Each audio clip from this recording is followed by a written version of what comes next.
사용 승인은요, 종합 문제 만들 때 지문에 나와요. 그래서 임시 사용 승인.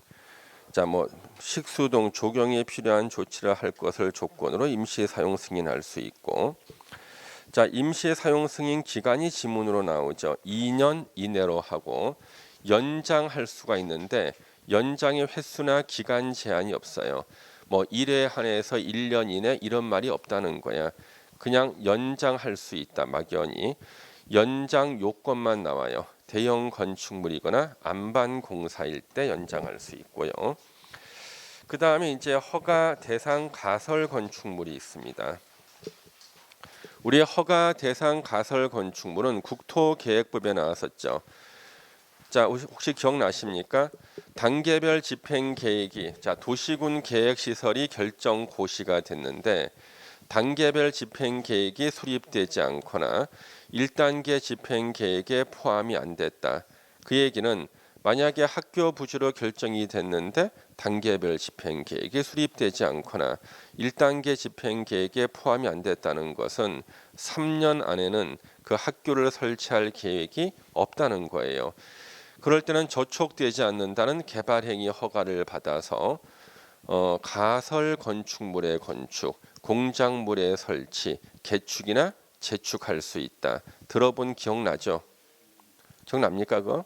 예. 우리 요약집에는 몇 페이지 나오나? 한번 찾아보겠습니다.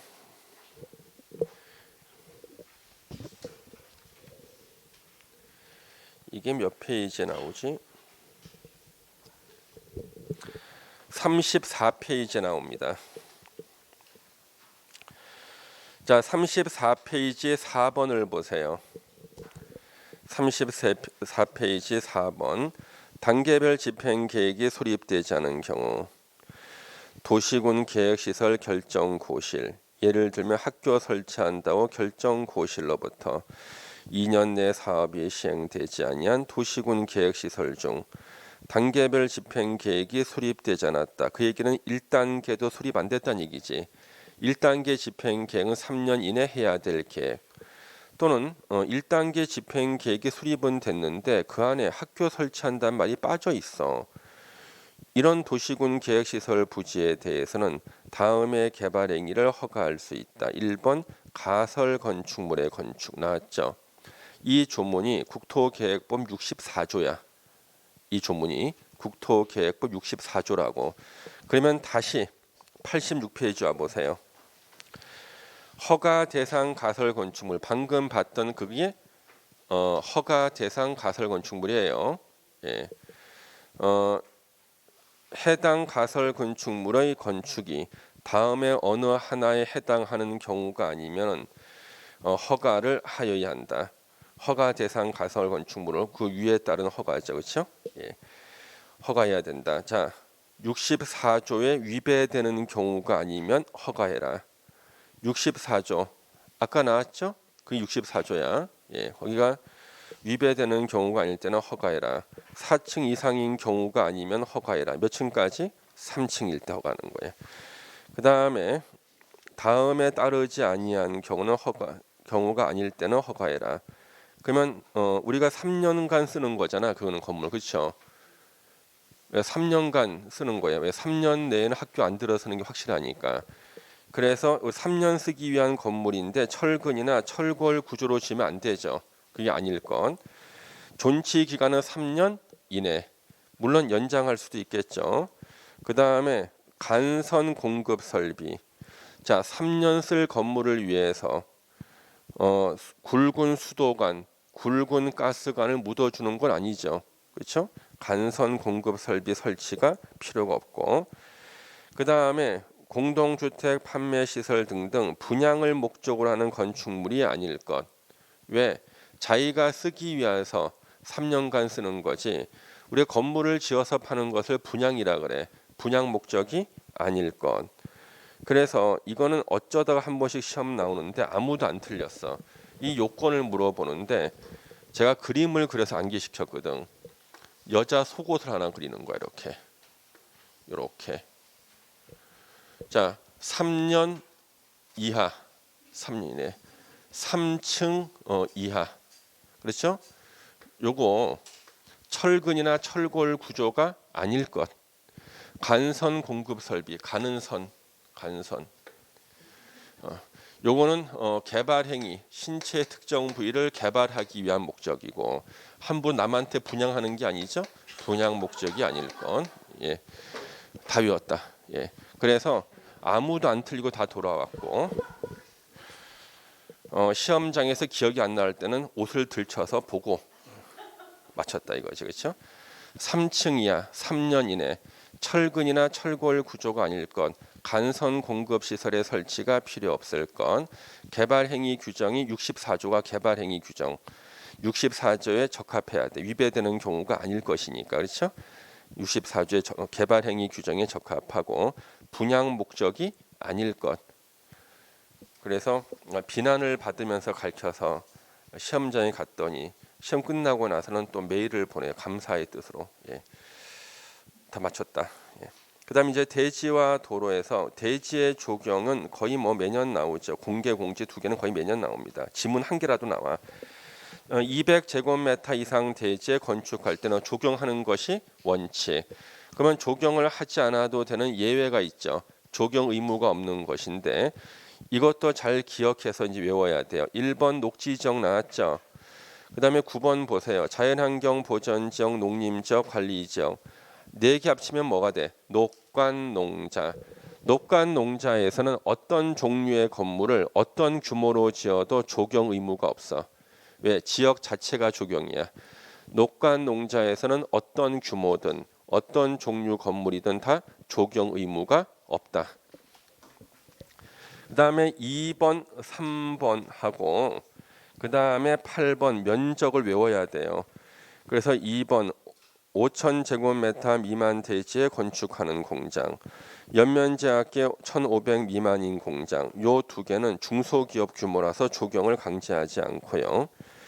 4번의 산업단지는 자체 조경이 돼 있어 개별 공장은 조경할 필요가 없고요.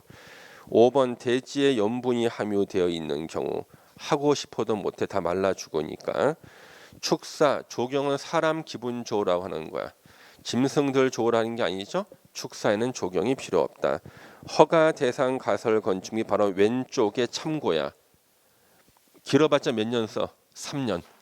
3년 쓰기 위해서 조경하진 않아요. 예. 그 다음에 8번 면적 외워야 되는 연면적합계 1,500 미만인 물류시설. 이게 바로 창고 같은 거예요. 창고. 그런데 여기가 주거지역, 상업지역에 건축하는 것은 조경을 해야 돼요. 예. 그래서 연면적합계 1,500 미만인 물류시설인데 주거지역, 상업지역에 건축하는 것은 조경을 해야 된다. 그 가로도 나와요. 왜? 주거지역, 상업지역은 삭막해지거든요. 그래서 지금 8번에 해당되는 사례가 용인에 있고요. 제가 이걸 갖다 컨설팅 의뢰를 받았어. 근데 우리 저기 용인 같은 데는요, 참 웃겨. 용인 같은 데는요, 주거지하고 직선 거리로 200m 이내에 있으면은요, 물류시설 신축을 못하게 돼 있어요. 예, 직선 거리. 그런데 그 옆에 있는데 봤더니 모 회사가 땅을 사서 물류시설을 신축하려고 했는데요. 그 거리가 200m 이내야. 198.5m야. 198.5m. 1.5m 차이로 신축 허가가 안 나와. 얼마 전에 있었던 일이에요. 예. 야, 그것도 좀 웃겨. 그 담당자가 머리가 있는 사람이면은 약간 옆에서 재면 그거 좀 가능하잖아. 그거 그렇죠. 너무 고지식해서 그래. 그거. 자, 그래서 지금 연면적합계 1,500 미만인 물류시설은 조경을 강제하기가 어렵다. 그런데 그 지역이 주거지역이나 상업지역일 때는 삭막해지니까 왜? 아파트 창문 열었는데요. 트럭이 많이 왔다 갔다는 그 물류시설, 창고란 말이에요. 그러면 이제 이게 안 좋잖아요. 그러니까 그 물류센터 주변에다 나무를 심으라는 얘기야. 예, 안 보이게. 그때는 조경해야 돼요. 주거나 상업적일 때는. 그다음 10번은 동그라미 1, 2, 3번은 관광지고요. 관광지에는 조경하면 경치가 안 보일 수가 있죠. 창문 열었을 때. 4번은 골프장. 공 때릴 때 공이 나무에 걸리죠. 그렇죠? 적용 의무가 없다. 자, 공개 공지 보세요. 빌딩 옆에 누구나 쉬었다 갈 수 있는 공간이 공개 공지. 어디다 설치하는가? 일반 주거, 준주거. 자, 시험 문제 네 문제나 나왔던 게 전용 주거 지역에 설치하지 않는다. 이게 시험 문제 네 문제 나왔어요. 전용 주거 지역은 공개 공지를 설치할 만한 빌딩을 못 짓거든. 그 다음에 일반 주거, 준주거는 설치해야 되고 상업지역 네 군데는 다 설치. 공업지역 중에서 전용 공업지역 X 설치 안 해. 일반 공업지역 설치를 안 해요. 왜? 공해 때문에 쉬었다 가라는 것은 죽으란 뜻이야. 그 다음에 준공업지역은 설치하죠. 그 다음 빌딩을 못 짓는 개발 안 된 녹관농자. 녹관농자에는 공개 공지를 설치하지 않습니다. 예. 그러니까 설치하지 않는 지역이 시험에 나오는 거지. 제일 많이 나온 게 네 문제나 정답 나온 전용 주거지요. 예. 그다음에 4번에 도시화의 가능성이 크거나 해가지고 그다음에 작년에 신설된 거 노후산업단지 정비가 필요하다 인정해서 지정 공고하는 지역. 그래서 노후산업단지 정비가 필요하다 인정해서 지정 공고하는 지역을 제가 실제로 보고 왔어요. 노후산업단지에 산업단지 재생 사업을 해요. 이것을 공식 명칭이 구조고도화 사업이라 그러는데 그래서 여기 갔는데 제가 구미산업단지를 제가 의뢰를 받았어요. 산업단지 공단에 구미산업단지 갔는데 거기서 개발 계획이 나왔는데 봤더니요. 공개 공지를 확보하는 게 나왔어요. 대지 면적의 10%에 공개 공지하는 거. 왜? 이 조문이 생기자마자 바로 적용된 데가 거기에요. 그래서 작년에 신설됐기 때문에 여러분들은 노후산업단지 정비가 필요하다고 인정해서 지정 공고하는 지역도 알아두세요. 이게 없다 생긴 거거든요. 예. 전에는 노후산단을 갖다가 정비할 때 그거 공개 공지 설치 안 해도 됐거든요. 이제 설치해야 돼. 중요한 겁니다. 이거. 예. 그다음 가로 2번에 공개 공지 확보를 해야 되는 대상 건축물. 예. 필로티 구조로 설치할 수 있다. 기둥만 있고 벽이 없는 구조로도. 문화 및 집회시설, 세종문화회관, 종교시설, 순복음교회, 판매시설, 백화점, 단 가로를 보세요. 농수화물 유통시설은 공개 공지를 설치하지 않는다. 가락동 농수화물 시장 설치 안 합니다. 그 다음에 운수시설, 여객용 시설만 해당, 화물용 시설 X, 고속버스 터미널 운수시설이죠. 업무시설, 광화문의 교보 빌딩, 숙박시설, 호텔, 힐튼 호텔 같은 거죠. 그리고 바닥 면적 5,000제곱미터 이상 공개 공지를 확보해라. 예. 그 다음에 확보 면적이 다음 페이지에 나오죠. 대지 면적이 10% 이하예요. 건축 면적이 아니에요. 건축 면적이 아니라 대지 면적의 10% 이하입니다. 예전에 15%로 나온 적도 있고요. 건축 면적이 아니라 대지 면적의 10% 이하다. 그런데 이때 10%는 조경 면적과 매장 문화재 현지 보존 조치 면적도 공개 공지 면적으로 계산해 줄 수가 있고요. 설치하는 시설, 긴 의자나 조경 시설 등을 설치해야 되고 그러면 자기 땅을 잘라서 공개 공지로 제공한 사람한테는 혜택을 줘요. 완화 규정, 용적률 1.2배까지, 높이 제한도 1.2배까지 완화시켜준다. 단 1조건은 완화시켜주지 않는다. 예. 점검이 올해 신설된 거예요. 시도지사, 시군구청장 점검 등 유지 관리에 관한 사항을 조례로 정할 수 있고 니은번 누구든지 물건 쌓아놓거나 출입 차단하는 시설을 활용을 저행해서는 안 된다. 공개 공지 설치 대상이 아닌 건축물에 대한 준용. 자, 공개 공지를 설치할 의무가 없는데 지가 자진해서 설치했을 때는 완화시켜주는 규정이 있죠. 용적률 1.2배, 높이 기준 1.2배 있죠. 이거는 동일하게 적용해 주겠다. 단 가로를 보시면 주택법에 따른 사업계획 승인 대상인 공동주택 중 주택외 시설과 주택을 동일 건축물로 건축하는 것, 주상복합아파트를 말해. 외의 공동주택은 제다. 외라는 말 나왔고 또 제외가 나오고 또 가로가 나왔어. 야, 미치겠다 이거. 세상에 이걸 누가 읽고 이해를 하겠어요. 그러면 제가 설명할게요. 자, 공개 공지를 설치할 의무가 없는데도 지가 자진해 설치했을 때는 1.2배 완화시켜주는 규정은 동일하게 적용해. 단 공동주택일 때는요, 지가 자진해서 설치해도 완화 안 시켜줘. 왜? 아파트 단지에는요, 공개 공지 역할을 하는 벤치라는 게 설치해야 되거든. 해야 될 일을 했기 때문에 공동주택일 때만큼은 완화 안 시켜주겠다는 거예요. 해야 될 일 했으니까. 단 공동주택 중에서 주상복합아파트는요, 휴식 공간이 부족해. 주상복합아파트는 공개공지에 설치하면 1.2배 완화시켜주겠다는 거예요. 이걸 이렇게 어렵게 써놓은 거예요. 그래서 주상복합일 때는 공개공지에 설치하면 완화시켜주고, 주상복합이 아닌 다른 공동주택일 때는 공개공지 설치한다고 해도 원래 해야 될 일을 한 거니까 완화 안 시켜준다는 겁니다. 이해되시죠? 예. 어렵게 써놨어. 예. 공개공지 등의 이용 연간 60일 내에 문화 행사를 열거나 판촉 활동할 수 있다.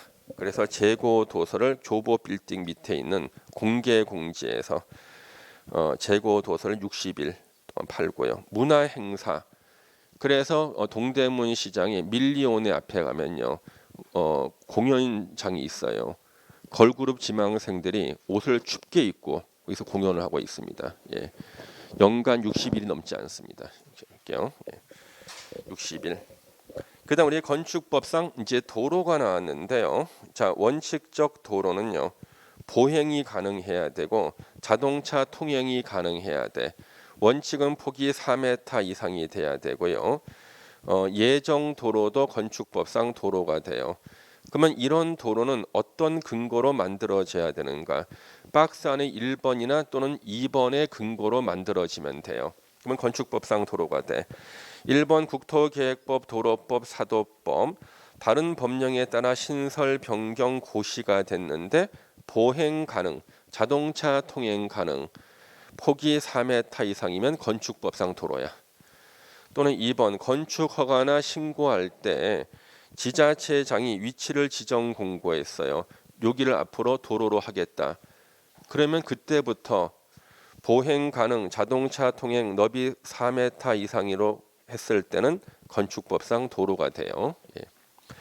그 다음에 차량 통행 불가능 도로. 이거는 보행은 가능하다는 뜻이에요. 사람이 걷는 건 가능한데 지형적 영향으로 차량 통행이 불가능하더라도 폭이 3m 이상일 때는 건축법상 도로가 돼요. 이게 바로 계단식 도로 같은 거예요. 계단, 차가 못 지나가죠. 사람 보행은 가능하죠. 차 안 지나가니까 4m까지는 필요 없어. 폭이 3m 이상만 되면 건축법상 도로가 된다. 옛날 기출문제, 보행이 불가능할 때도 건축법상 도로가 될 수 있다. X. 보행이 불가능하면 절대 건축법상 도로가 안 돼요. 그러면은 여러분들 왜 우리 고속도로 있죠? 고속도로는 건축법상 도로가 될 수 있나? 절대 안 돼. 보행이 불가능해서. 자동차 전용 도로는 절대 건축법상 도로가 될 수가 없어요. 막다른 도로, 도로 끝이 다른 도로와 연결돼 있지 않은 도로를 말해요. 길이하고 폭의 조건이 충족이 되면 건축법상 도로가 돼. 충족이 안 되면은요, 그때는 골목길이라 부르고 도로란 말은 못 써요. 길이가 10m 미만일 땐 폭은 2m 이상, 10m 이상 35m 미만일 때는 3m 이상, 길이가 35m 이상일 때는 원칙은 폭이 6m 이상은 돼야 되는데 도시 지역이 아닌 읍면 지역은 4m 이상만 되면 된다. 35m 소방호수 길이가 35m라 그랬죠. 소방호수가 닿지 않는 막다른 도로 끝에서 불났을 때는 소방차가 진입하기 위해서 6m를 요구하고 도시 지역이 아닌 읍면 지역에서는 주차 차량이 없다고 봐서 4m만 되면 된다. 그 다음에 우리 도로를 지정할 때는 원칙이요. 이해관계인의 동의를 받아야 되는 게 원칙이야. 근데 이해관계인의 동의를 받지 않고 도로를 지정할 수 있는 경우 두 가지. 1번 해외에 거주하는 등의 사유가 있어서 동의를 받기가 곤란하다 인정할 때. 2번 주민이 오랫동안 통행로로 이용하고 있는 사실상의 통로일 때. 지네들은 옛날부터 계속 도로로 쓰고 있었는데 이 땅을 공식적으로 도로로 지정하려고 했더니 동의를 하지 않는 사람들이 많았거든요. 이제는 동의 없이도 도로 지정할 수 있어요. 그다음 도로를 폐지 변경할 때만큼은 예외 없이 이해관계인의 동의를 받아야 됩니다. 그다음 우리 대지와 도로와의 관계가 나오죠. 이게 바로 맹지가 되지 말라는 규정이에요. 건축물의 대지는 2m 이상이 도로에 접해야 된다. 그래서 이것도 시험에 계속 나오잖아요. 도로가 이렇게 있고 대지가 이렇게 있을 때 요 대지에 건물 지으려면은요. 건축법상 도로에 2m 이상을 접해라. 2m 이상을 접해라. 왜? 한 사람이 도로 쪽으로 나가고 도로에서 한 사람이 대지 쪽으로 들어와서 1인당 1m씩 했습니다. 1인당 1m 쓰는 거죠. 예. 그런데 이 옆에가 누구나 출입이 가능한 공지가 있다. 그러면 일로 출입하면 되죠. 이럴 때는 2m를 접하지 않아도 된다. 그 얘기가 바로 박스 안에 1번 해당 건축물 자 동그라미 2번이에요. 주변에 광장, 공원, 유흥지 등이 있다. 이랬을 땐 일로 출입하면 되니까 2m 접하지 않아도 되고 그 다음에 해당 건축물 출입에 지장이 없다 인정되는 경우 여기가 요역지고 여기가 승역지야. 계속되고 표현된 통행지역권이 있다. 일로 출입하면 되잖아. 그럴 때는 2m 접하지 않아도 건축할 수 있고요. 3번 농지법에 따른 농막을 건축하는 경우 농막은 맹지라도 지을 수 있다는 거죠. 농막은 원래 본래 용도가 농업용 창고예요. 농업용 창고인 농막을 지을 때는요 2m 접하지 않아도 된다. 그 다음에 기준의 강화 연면적 합계가 2000제곱미터 이상인 건축물은 폭이 6m 이상 도로에 4m 이상 접해라. 연면적 합계 2000제곱미터라는 것은 대지 안에 건물이 2동 이상 있어도 합쳐서 2000제곱미터 규모가 크죠. 규모가 크니까 사람들이 많이 출입하겠죠. 그러니까 4m. 공장일 때는 3000 이상. 근데 축사나 작물 재배사처럼 사람이 많이 살지 않는 건물일 때는요. 이 규정을 적용하지 않고 원칙대로 2m만 접하면 돼요. 축사나 작물 재배사. 그 다음에 건축선에 따른 건축 제한. 수직면을 넘어서는 안 된다. 건축물과 담장은. 건축선은 원칙이 대지와 도로의 경계선이잖아요. 근데 지표 아래 부분은 그러하지 아니하다. 넘어도 괜찮다는 거예요. 지표 아래는. 지하는 건축선을 넘어가도 됩니다. 예. 그 다음에 도로면부터 높이 4.5m, 화물 트럭의 최대 적재 높이 4.5m 이하 있는 출입구나 창문 등은 열고 닫을 때 건축선의 수직면을 넘지 않는 구조로 해라. 안으로 당겨 열거나 미닫이 문을 설치해라. 그런 뜻이죠. 예. 4.5m. 예. 그래서 6번도 지문에 참 많이 나왔고요. 그 다음에 우리 중개사 시험과 가장 관계가 없는 파트가 구조 및 재료예요. 이거는 건축사 시험에 나오는 거겠죠. 그렇죠? 이 구조 및 재료는요. 이거는 우리가 지금 못 외워도 괜찮아요. 근데 이거는 틀리라고 내는 문제를 만들거든요. 그러면 구조 및 재료 파트에서 가장 많이 나온 게 3번 오른쪽에 91페 3번에 구조 안전 확인 서류 제출 있죠. 이게 시험에 4문제나 나왔어요. 왜? 어떤 문제를 내면 학생들이 틀릴까 고민하고 내다 보니까 오히려 더 많이 나왔어. 4문제나 나왔어요. 그럼 박스 안에 1번하고 2번을 일단 체크해 놓으세요. 그리고 우리는 문제집 풀 때 이걸 외우는 거예요. 그래서 구조 안전 확인 서류를 제출해야 되는 게 1번 층수가 2층 이상인 건축물. 자, 목구조일 때는 얼마? 3층 이상일 때. 연면적 200제곱미터 이상인 건축물. 그런데 목구조일 때는요. 500제곱미터 이상 건축물만 안전 확인 서류를 제출해라. 목구조는요. 지진에 잘 견뎌요. 목구조가 오히려 안 무너져. 탄력성이 있기 때문에요. 예, 더 크다고. 그러면 거기 층수 2층 연면적 200 있잖아요. 이게 예전에는 이게 아니었어. 그래서 바뀌었던 거예요. 그러면 층수 2층 연면적 200제곱미터가요. 예전엔 층수가 2층이 아니었습니다. 이게 예전엔 6층이었어요. 6층이었다가 터키에 지진이 났었습니다. 터키에 지진 나고 난 다음에 이것을 3층으로 바꿨어요. 그랬다가 포항에서 지진이 났습니다. 이걸 다시 2층으로 바꾼 거예요. 그 다음에 연면적 200제곱미터 있죠. 이게 원래는 200이 아니었어요. 1만 제곱미터였어. 1만 제곱미터. 엄청 컸죠. 터키에 지진이 났어요. 1만을 10분의 1로 줄였어. 1000으로. 1000제곱미터 줄인 거예요. 그래서 이게 처음 시험 나왔는데 그때 제가 예상 문제 만들어서 이걸 가르쳤다고요. 그랬더니 일부 학생들이 세상에 이것까지 시험에 내겠냐 그랬거든요.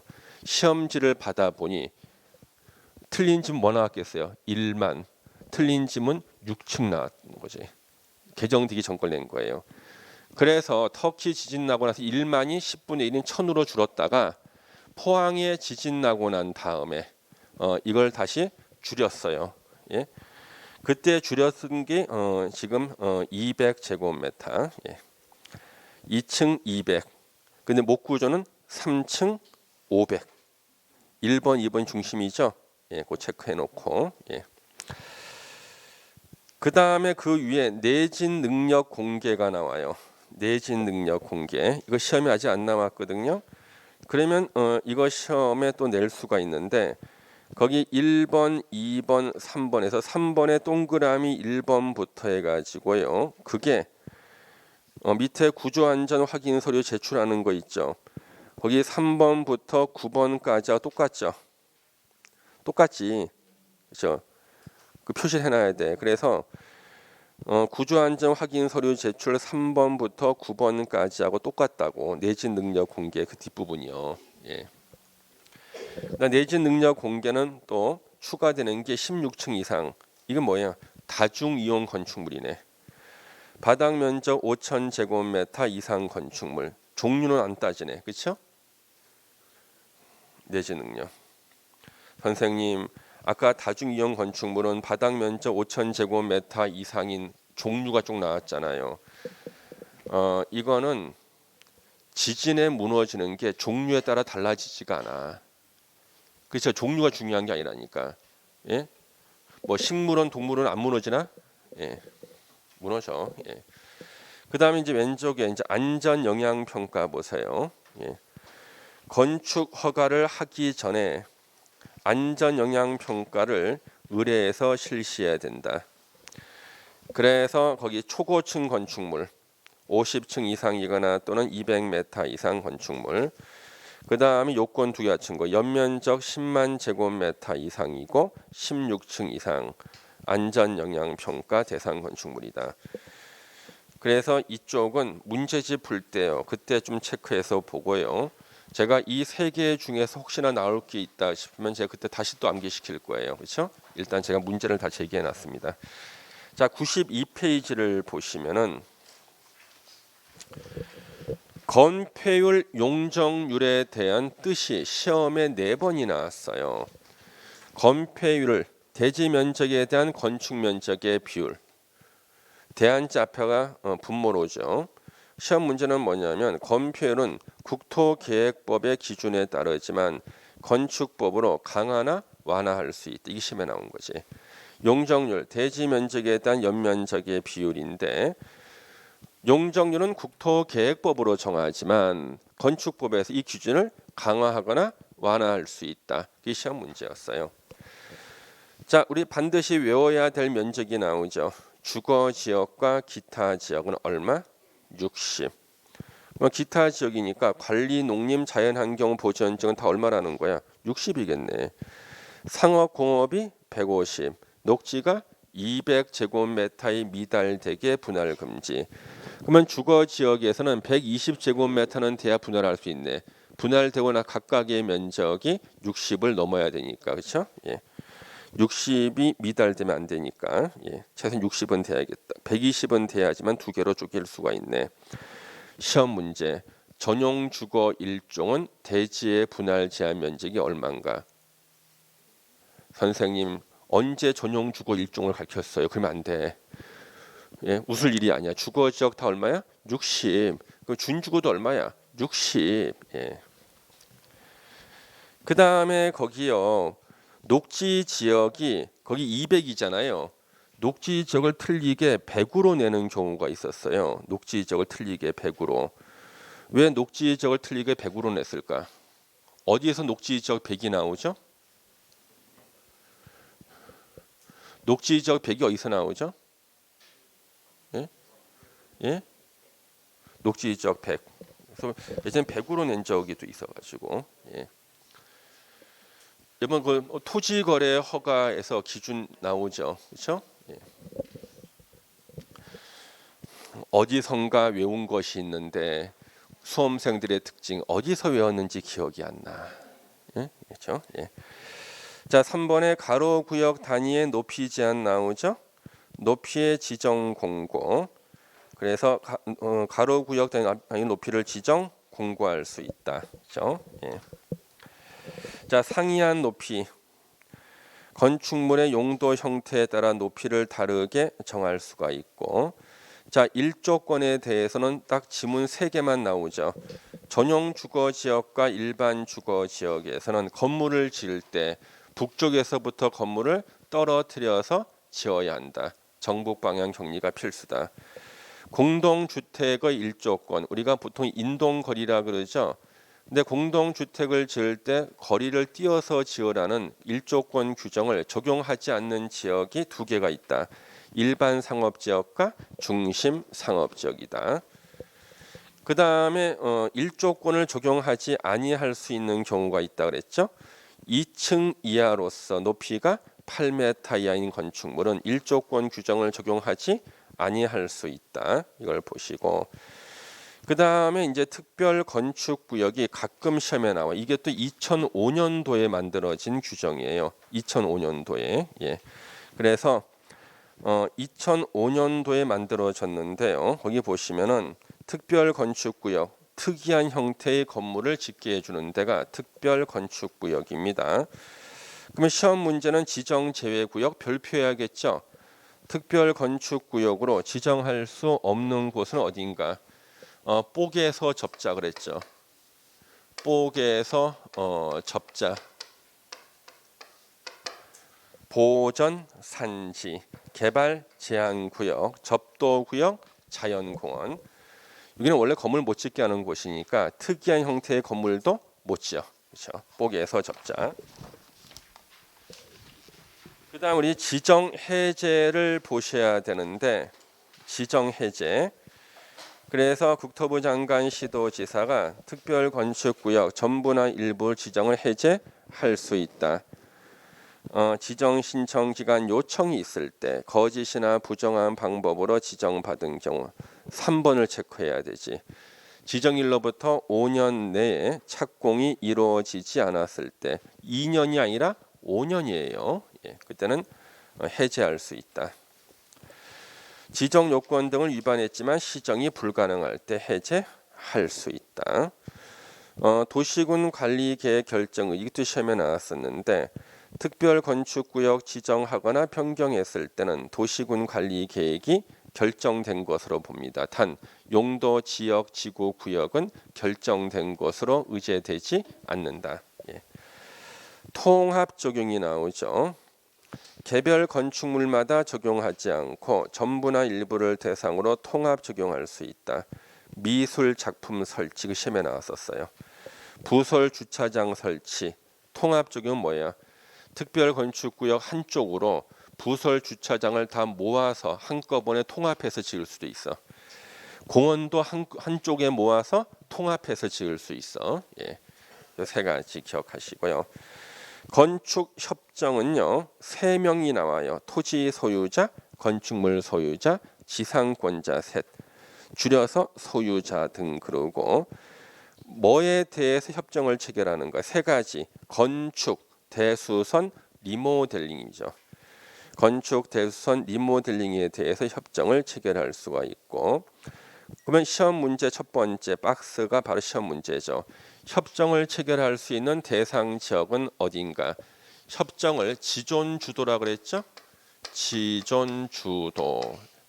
그래서 지구 단위 계획구역, 뉴타운에 빠진 곳이 존치 지역, 주거환경 개선 사업하는 정비구역, 도시재생 활성화 지역, 도시재생 사업하는 곳 네 군데인데 시험 문제 조심할 것은 앞에 자만 따서 외운다는 학생들이 있다는 것을 알아. 그래서 도시재생 활성화 지역 대신에 이렇게 써요. 도시개발구역. 뭐 X죠. 예, 이걸 틀린 지문 쓴다고. 지존주도 외우고. 동그라미 2번에 둘 이상의 토지를 소유한 자가 1인인 경우도 건축협정 정할 수 있다. 한 사람이 자기 토지 두 개를 각각 혼자 대표해서 혼자 협정을 체결할 수가 있어요.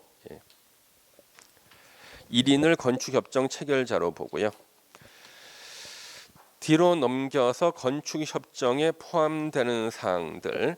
아까 우리 1번은 기억했죠? 건축, 대수선, 리모델링. 그걸 기억하는 거고요. 예.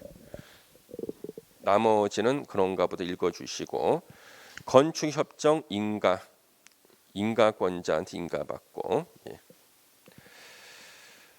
그 다음에 거기 2번을 보시면요. 건축협정 체결 대상 토지가 둘 이상의 시군구에 걸친다. 건축협정 체결 대상 토지 면적의 과반의 동그라미를 치시고 과반이 속하는 인가권자에게 인가를 신청할 수 있습니다. 자, 3번에 폐지가 나오죠.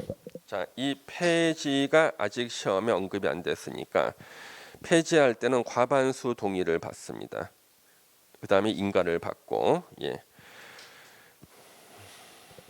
근데 아까 우리 94페이지에 가로 1번에 동그라미 1번에서 건축 협정 체결할 때는 소유자 등 전원의 합의였죠. 그렇죠? 94페이지는 전원의 합의였잖아. 협정 체결은 전원의 합의, 폐지는요 과반수 동의. 그 다음에 가로 4번 건축 협정에 따른 특례가 나왔죠. 예. 맞벽으로 건축할 수가 있고. 예. 동그라미 2번 다음의 관계 법령 규정을 개별 건축물마다 적용하지 않고 협정구역의 전부나 일부를 대상으로 통합 적용할 수 있다. 그 박스 안에 이번에 검표리 있죠. 옆에 용적률 X 하세요. 용적률 X입니다. 예. 용적률은 통합 적용이 안 돼요. 예. 그러면 거기 나온 것을 우리가 건축협정의 그 박스가 문제가 가장 어려울 때 그 박스가 나온다고요. 이게 도로예요.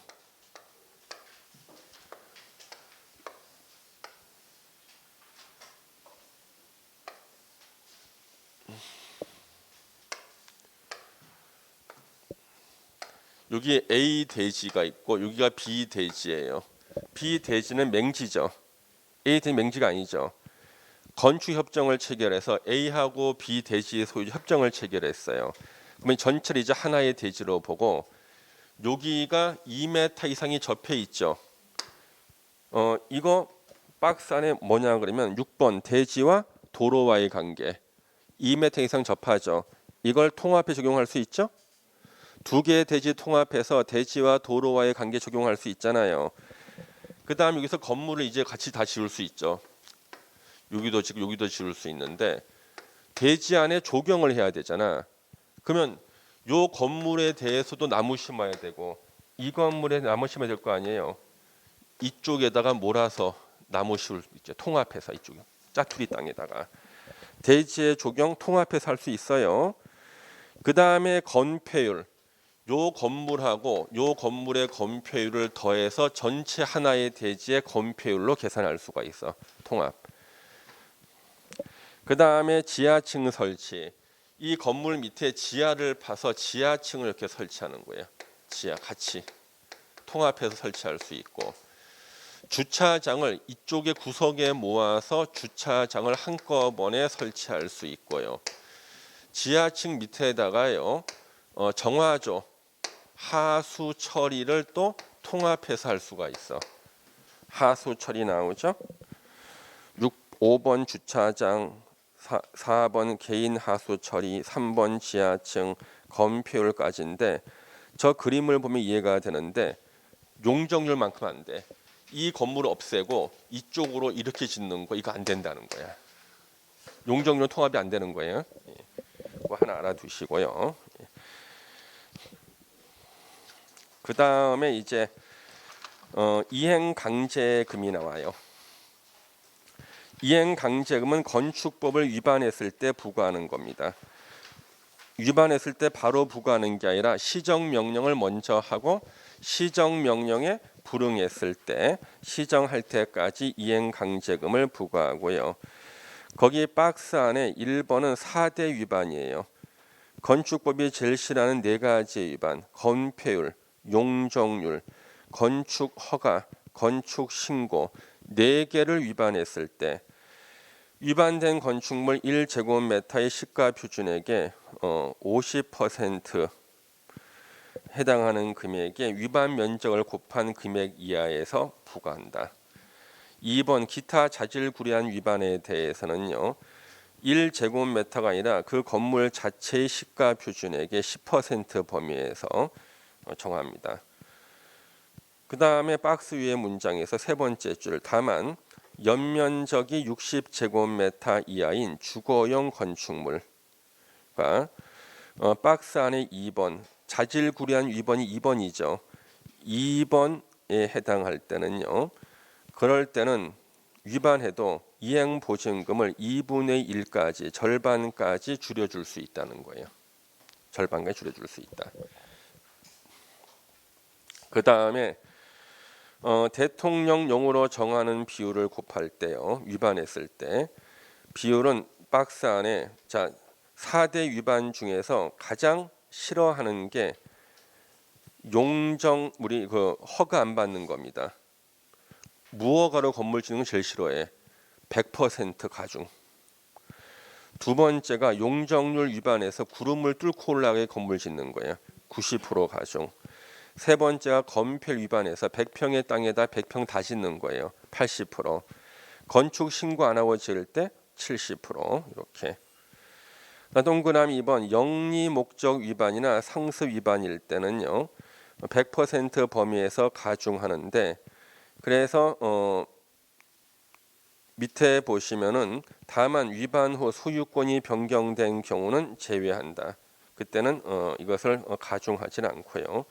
가중하는 것이 다 그 위에 가중이 된 것은 다 100, 90, 80, 70 위에 박스가 다 같이 쓰고 있어요.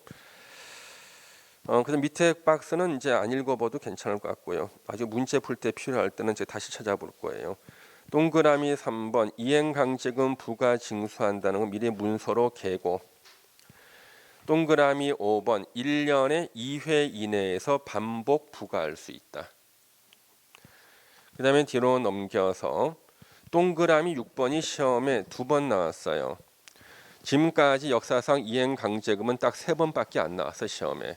그 중에 2번이 6번이었어요. 시정명령을 받은 자가 이를 이행하면 새로운 이행강제금의 부과는 즉시 중지하되 이미 부과된 이행강제금은 징수하여야 한다. 한 번 부과한 것은요. 깊이 반성하고 시정한다 그래도 돈은 그대로 걷어야 돼. 부과합니다. 예.